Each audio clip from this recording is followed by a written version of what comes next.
The TED Talk video with the British MC and a hip-hop scholar Akala presented an exciting look at the legacy of William Shakespeare. The speaker offers the audience and the viewers to participate in a quiz where he delivers a line, and people have to guess whether it is by Shakespeare or a modern rapper. Surprisingly, most people could not tell the difference when the context of the quote was taken away. This acts as evidence of how William Shakespeare can be regarded as a part of hip-hop culture and how hip-hop culture and ideas can be traced back to the days of Shakespeare. Hence, he can be considered the first hip-hop MC. The English poet and writer, William Shakespeare is regarded as one of the greatest writers in the English language.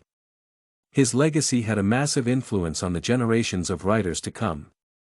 In addition, his plays helped shape the theater into the way that we know it today. However, the themes that he covered in his plays and poems are universally appealing to the audience of any generation because it touches human emotions, which are common for any class or level of education. This is what also differentiated Shakespeare from other writers that were not accessible to a general audience and were written by a limited amount of people who had access to books and could read. Hip-hop is also providing a way of delivering messages in an accessible and exciting manner. In addition, Akala provides a message that the way hip-hop is represented in the mainstream media is not the way hip-hop was created by its founders. According to Akala, hip-hop culture is based on 5 essential elements: DJing, MCing, graffiti art, breakdance, and knowledge. The latter is an element that is frequently overlooked. However, hip-hop is an intelligent movement, which means that it aims to spread knowledge and educate its listeners through delivering a message in various art forms. The same applies to William Shakespeare, who managed to deliver a complex and sophisticated message through his plays and poems to the audience, which was mostly illiterate. There is a notion that Shakespeare was a person that worked and created for educated elites, as his language was posh. However, this statement cannot be true because the posh language itself was developed more than 100 years after Shakespeare's passing. Instead, the language of his plays was the same language that was spoken by the majority of people.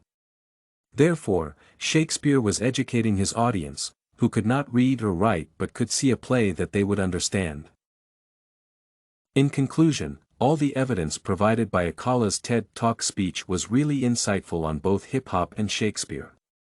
In addition, it was exciting to watch as the speech included flawless musical performance, which is rare for public speeches.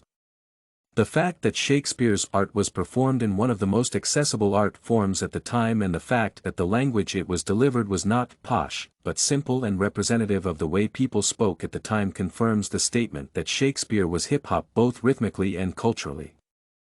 Although Shakespeare did not DJ or dance, his legacy can be attributed to hip-hop culture, as it contained one of the 5 most important elements of hip-hop, knowledge.